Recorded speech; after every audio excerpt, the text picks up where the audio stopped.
Chris, speak on it. Y'all know it's nothing that pisses me off more than when people's insecurities introduce them before they have the opportunity to introduce themselves. It's sometimes that you be out here and you know that God has sent you on a mission to be able to help and bless people. But when people see you, they be headhunting automatically. They're headhunting you in this season because you are stamped. You have the seal of God over your head and they say, I'm going to shoot you out. You don't understand that sometimes God brings his very own beloved into your presence so that there is something that can be done for you, to promote you, to give you a better opportunity, sometimes to bless you. Put $1,000 in your hand that could change your circumstance over your rent, over your mortgage, over whatever might be due in this season for you. And you've been praying for a very blessing. And then when it comes in your presence, you shoot it out. You shoot it out. Why? Because you are so intimidated in your own spirit. And I was just coming out of a place and I said, wow, it's this one person and she happens to be a black woman. Every time you see me, you got this look of disgust upon your face, like you gonna intimidate me, but baby, you don't know who you dealing with. You don't really know that I'm chosen by God, and I done been through that with family. I done been through that mess in the church, so you pose no danger to me. You don't understand that I've been bred for this. And a lot of you in this season, I simply want to speak to you because it's one of those things where you're going to block your blessing. You think that somebody that comes up to you who is, 25, 35, 45, and they're younger than you, that they can't tell you anything, even if they have a higher credential, but you've been on this job for the last 20 years. You can't tell me nothing. Humble yourself. Humble yourself, because there's somebody who's younger than you, who's about to take you places that God intended for you. But if you allow that demon that allows you to see everybody who's meant to help you as a harm to you, then that's going to block you in this season. You are going to be slaughtered. That's what's happening.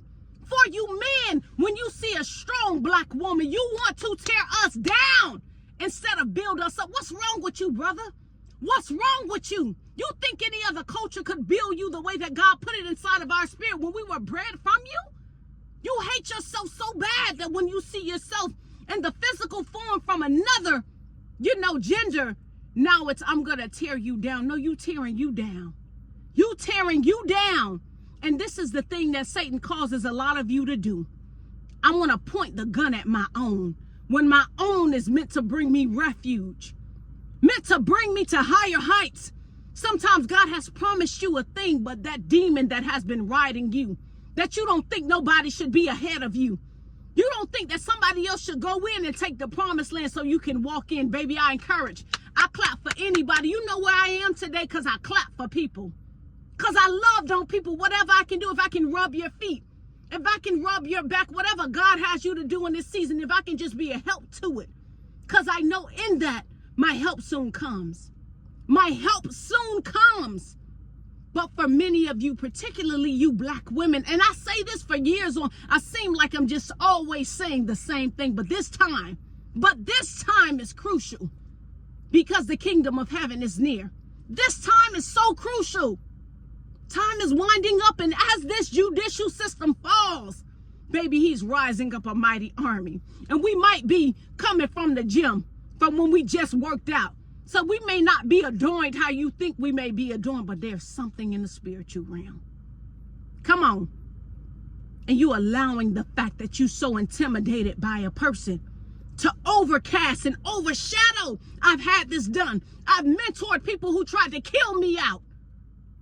Some of you watch this platform and now you such and such speaks because you've seen Chris speaks. May the Lord rebuke you. May the Lord of God rebuke you. Your gift is your gift, but you can't have mine. I won't let you take it. Your anointing is your anointing, but you can't have mine. That's mine. And I carry that yoke. There's a special responsibility placed on me, and I carry it every day, and you can't have it. So for those of you who are out there, if you're under the sound of my voice, just understand the time is winding up. For the people you've done wrong on that job, go on Monday and make it right. I am sorry. I apologize to you because I've made your road harder because I was intimidated by you. But as I humble myself, I'm willing to serve. As I humble myself, I'm willing to let you take the lead while I follow you, because that shadow work is very important. Stand in the shadow so you could learn. So when you do take the stage, and guess what? Sometimes it's never meant for you to take the stage, because you know who get hit? The person who they throw the tomatoes at. When people not pleased, they throw the tomatoes on the one that's on stage. But for those of us who are equipped, the more they throw, the more we grow. There's a special anointing. Anyway, I hope that helps somebody out today. Love you much.